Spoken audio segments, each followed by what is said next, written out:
This is our grave, okay. And yeah, so we're going to unfold the stories of our life, chapter by chapter. We're going to talk about our family, our friends, our church, and our community. Marcy?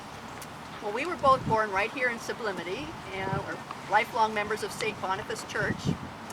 My father's name was Peter Reese, and he came from Iowa. My mother, Nettie Van Handel, was born just over there in Mill City, and we first lived in a logging camp in Jordan. It was deep in the forest, very rugged, isolated, miles from the nearest town. So when we relocated here to Sublimity, my twin sister Muriel and I were 7 years old. It felt like home. Well, I want to tell you a little bit about my parents and grandparents.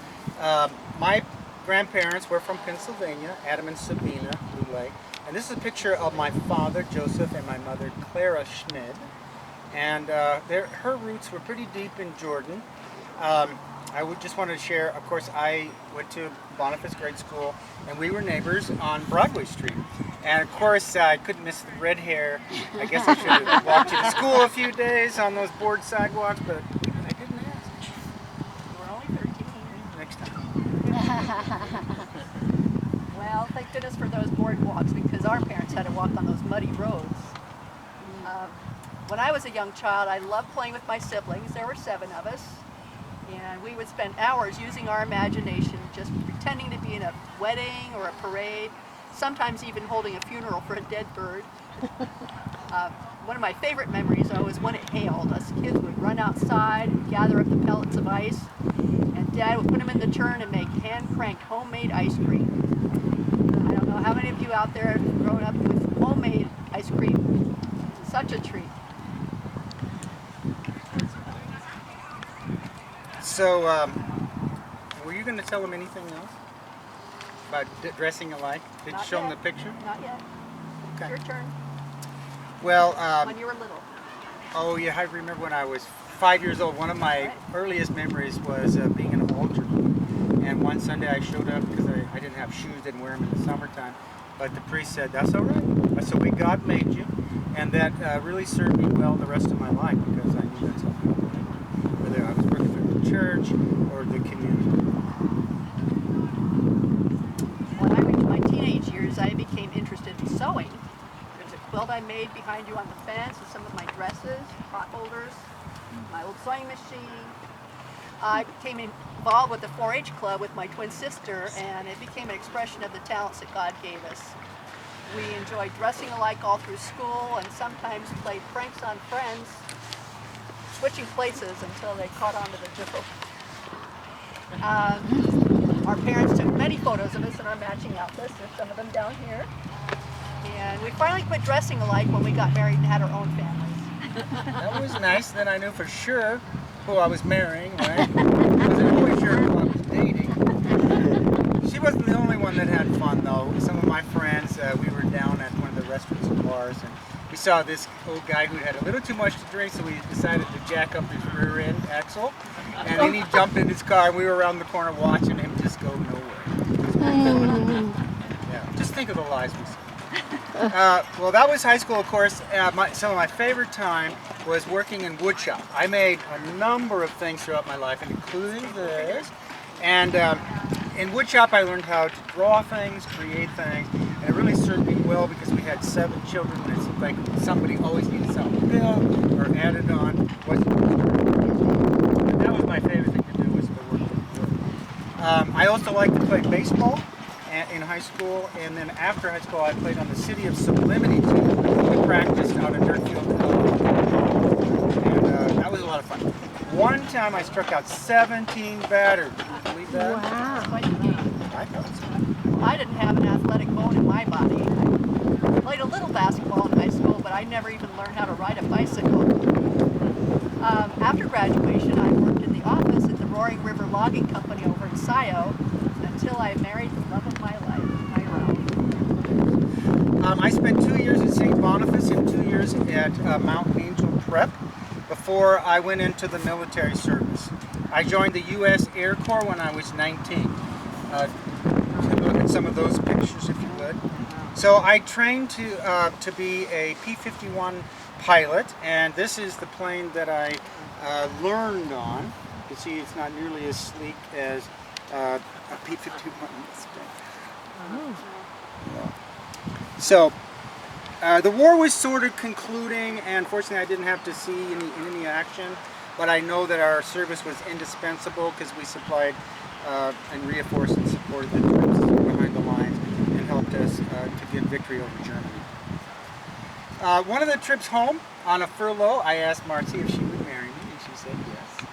And then in September we were married. And right away I asked my dad if he'd start looking for some property here in town to build a house and a home on. And he found 40 acres that eventually would become Bella Terra. And after 40 acres we rented in town. And we built our home up there. Just kept adding on.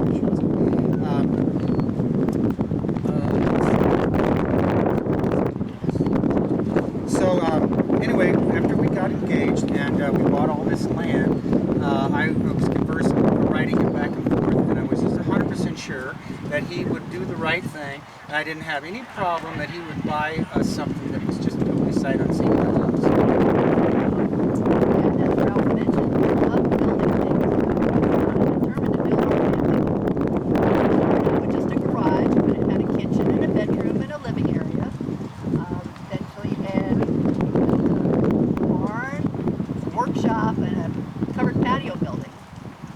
Always working on the property, remodeling and adding on to accommodate our expanding family. And so we ended up with a family room, and the nursery was changed over to a den when the babies got a little older. Added a much needed bedroom in the basement, and a studio over the patio area, and eventually even gutted the whole entire kitchen. Yeah. I always say a house isn't a home anymore if you quit working on it. Well, I kept it pretty busy too. I was giving birth to 7 children. We had Tim, Terrence, Danita over there in the back row, Marla, Lisa, Barton, and Carmel. And we had so much fun with our kids. We would sing together, watch Lawrence Welk on the weekends, sometimes dancing to his music. But starting a family wasn't without many tears, as we lost 2 babies prematurely before Tim was born. And then one baby, the pregnancy ended just a couple months after that horrible Columbus Day storm. I see heads nodding. You were here when that storm hit. I was out getting my hair done that day. I had to rush home to make sure the kids were okay. I could barely reach the house because of all the trees that were down. I had to scramble over them even though I was pregnant. So that storm brought so much destruction and trauma to the entire community. It was without electricity, repairs took weeks to make. So we invited the families on Star Street to our house because we had the only wood-burning stove on the street. So we had potluck meals down in the basement with long rows of tables set up for all the families to eat at. Wow. It was a real community experience. Yeah. Was that an ice storm or was it just The Columbus Day storm? Yeah. Oh, you weren't here? It was a hurricane that a hurricane? rarely for this area. Oh, okay. Kelly will tell you a little bit I more heard about about that. it. I went around town, it was in 1962, taking silent movies of all the destruction, 145-mile-an-hour winds with roofs ripped off, orchards blown over, I mean just all the destruction that we could imagine. Right? And of course it was a lot of work to clean up. Speaking of work, I actually owned, with John Mackey, Sublimity Building Supply, like my apron. And my family owned Lule Brothers Lumber Company in Scio.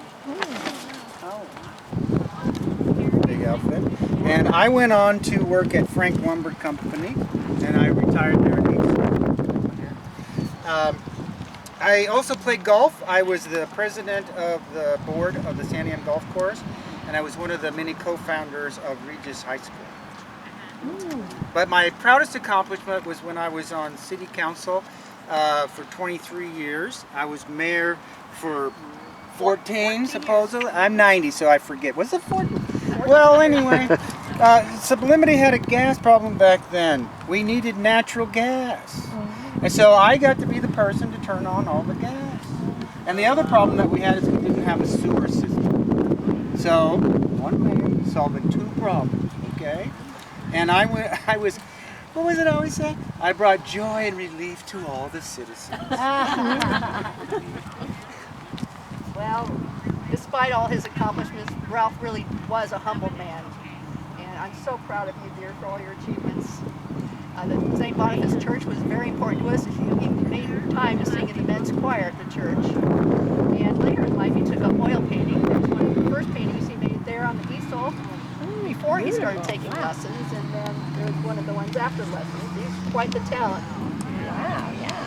Like I said, the church was very important to us both, so when I wasn't taking care of the kids or attending their school activities, I was involved with the Altar Society, weddings and funerals, and sacristan duties, preparation, decorating, daily services, and I would run one of my cobblery, which this nice bowl that I made, to help with canning thousands of jars of anything from applesauce to zucchini relish.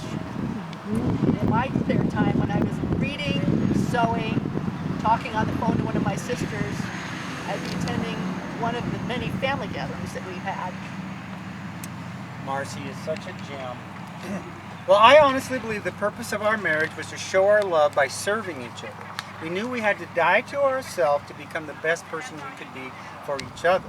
And if we did that and we served God, that we could accept whatever graces and blessings or trials and tribulations that God sent our way. Amen. And we were greatly blessed. We were able to share so much joy with our family and our friends. It turned out so much better than we could either planned or imagined. We had a great life. Yes, we did. In conclusion, I would like to encourage you to visit our house, which is on Star Street, just behind all these trees. And by the way, they replanted all these trees after the Quantity storm. These are all since then, 'cause okay. most of them blew over on us. Anyway, there's 2 benches there in the park that our children put there because they love us so much. Bless them. And so that was awfully nice at church park.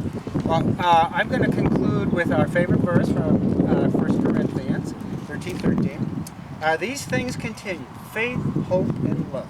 And the greatest of these, of course, is love. Thanks for coming today and sharing and allowing us to share our story. Thank you all. God bless you. Time.